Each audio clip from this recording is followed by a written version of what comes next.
team, it's your boy D Neal back with another reaction video, guys. Here we are with 8 incredible life hacks the Germans taught me. I'm excited to jump into this. Her last video was very entertaining, so I can't wait for this one. Before we dive in, make sure you subscribe to the channel, ring notification bell, get a video a thumbs up so it gets suggested. You guys got a favorite video suggestion? You can subscribe to Patreon or drop it in the comment section. What are we doing? I'm not gonna lie, it still is inconvenient.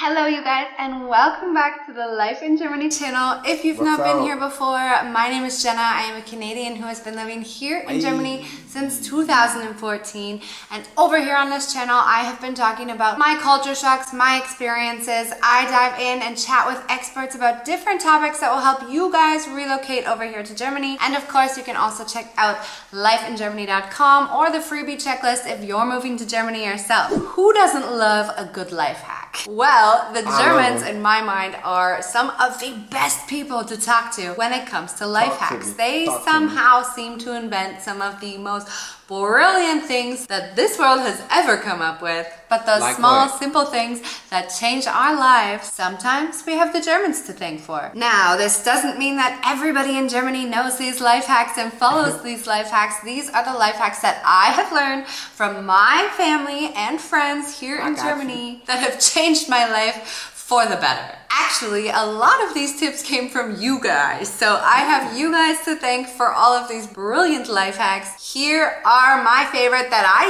use probably on a daily basis. The most recent... You know, I do love a good life hack, you know what I'm saying? They just make life easier, and life's already hard enough. Life's already hard enough, so anything that can make life a little bit easier is very welcome here. Talk to me. Here are my favorite that I use probably on a daily basis. The most recent one, which we have discussed in a video, is the tea kettle. How many of you know what I'm going to say? This sounds like such an obvious thing, but Germans were the ones that taught me how idiotic is it for us to be filling our kettle up all the way to the top with water, boiling it only for 1 cup. A lot of Germans actually only fill the kettle up a little bit for whatever they need. I don't know why this is a life hack, guys, but somehow it is. For some reason, I never thought about it. I just kind of went throughout my days in Canada doing as everybody else did around me and filling the kettle up halfway or to the top to make sure that I had enough water for my mug.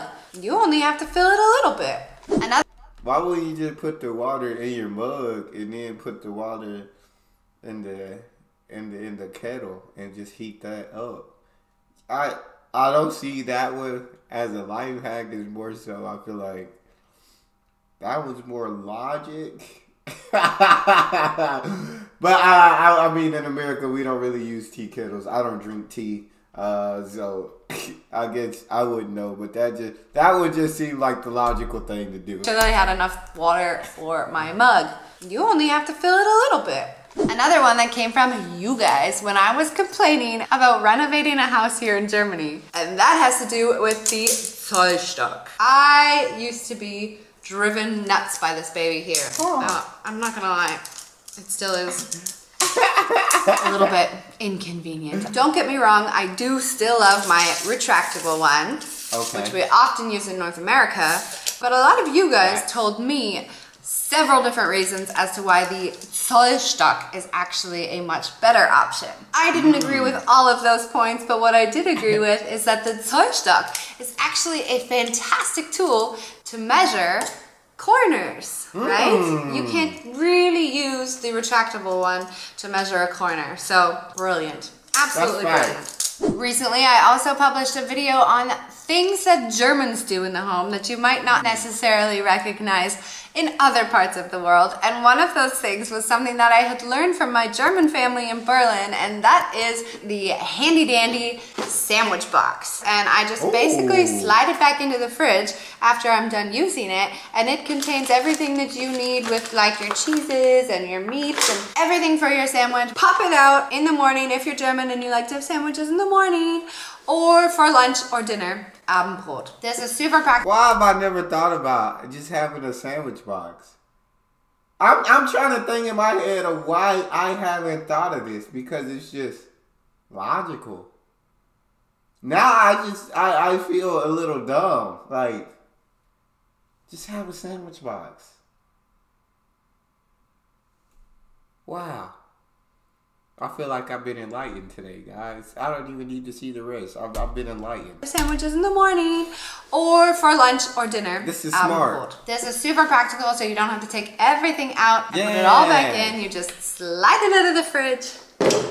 Yeah. And you're ready. Saves you quite a lot of time if you're eating as many sandwiches as we do in our household. All right, here's the stereotypical Germans know how to open beer best. It is true. I actually have to admit, it's not like a hack that you can use anything you want to open a beer bottle when you don't have a beer bottle opener. But in North America, it's not as common, I guess. A lot of us who drink a lot of beer tend to have the beer bottle opener maybe on our keychain with our keys. But here in Germany, you don't need that. A lot of people tend to open up their beers with a lighter, with another beer, basically with any sharp object. I can do light. I've done another beer before, but a lighter, I've never heard of a lighter. That's an interesting lighter with another beer, basically with any sharp object possible. You can even use a toy stock. My husband will just use anything hard that he can possibly find around him and always somehow manages. I have now perfected opening the bottle with the Feuerzeug and with another beer. This is like your gateway to being a German. You might need to speak German, but you should also learn how to open a beer bottle with anything you find in sight. All right, let's... That's called using your resources.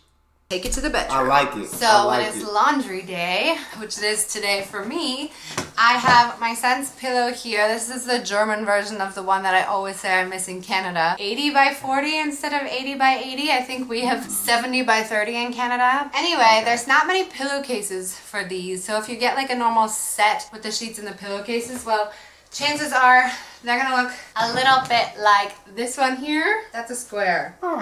So what you're gonna do, like you typically would, you'll take your pillow, you'll slide it into the pillowcase. Okay. But then, of course, as you notice, you've got all this extra space here, right? It's quite a simple trick. So you've got all of this extra baggage here that we don't need.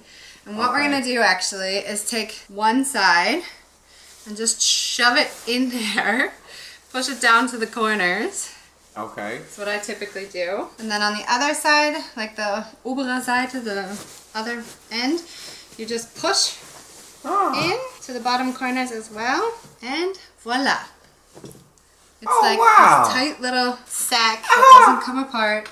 Looks great, doesn't it?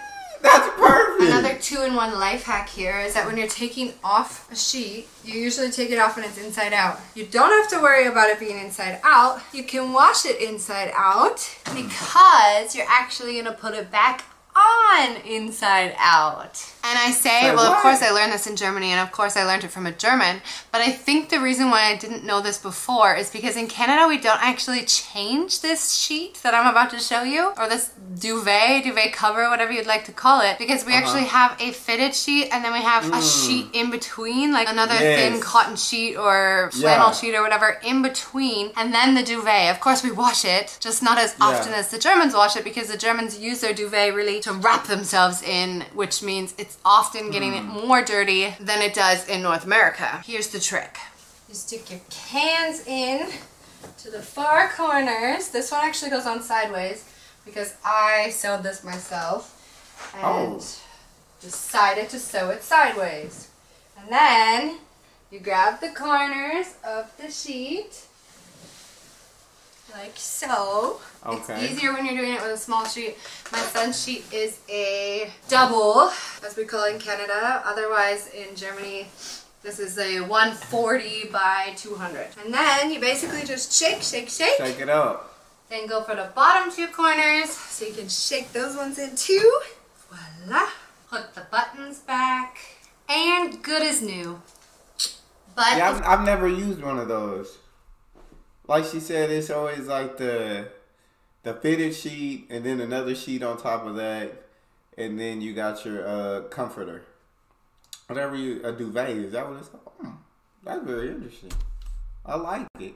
Seems like it's more work for me though, and I don't like work. But I like the idea of that. And good as new. But if you guys have a hack for these fitted sheets and how to get those on easily, I would love to know. I've tried the like putting your 2 hands and your feet in each corner and then just like, and it never works. Just gonna have to do it the normal way until one of you changes my life. Okay, here's my next life hack for you guys. I have just gotten this shelf, this hanging shelf, and I always used to find it so tricky to know where the studs are to actually hang it up. And I used to take the measuring tape and measure the difference. But one of my husband's German friends, when I was hanging a million different things in this apartment, showed me the world's greatest trick. So if you don't know this one, you're welcome. I need to hang 3 of these today on the wall, and I'm gonna line the picture frames up here. Just gonna open this bad boy and show you the next step. This one's easy because it's got a hole right through it, so it doesn't take a genius to figure out exactly where the studs are, but many of them don't have that hole right through. They just have like something to hang here. So what we're gonna do is take some Tesafilm, some scotch tape we call it in English, and a pen or a marker or something spiky that you can poke through it. So we're gonna take the tape, we're gonna stick it over the holes and start it from the very, very end here. And of course, where it ends. Zack. With my handy dandy pen here, you can usually just like put your finger along and feel where the hole is or where the marker is. It's just here, so I'm just gonna pop it in there and do a little circle.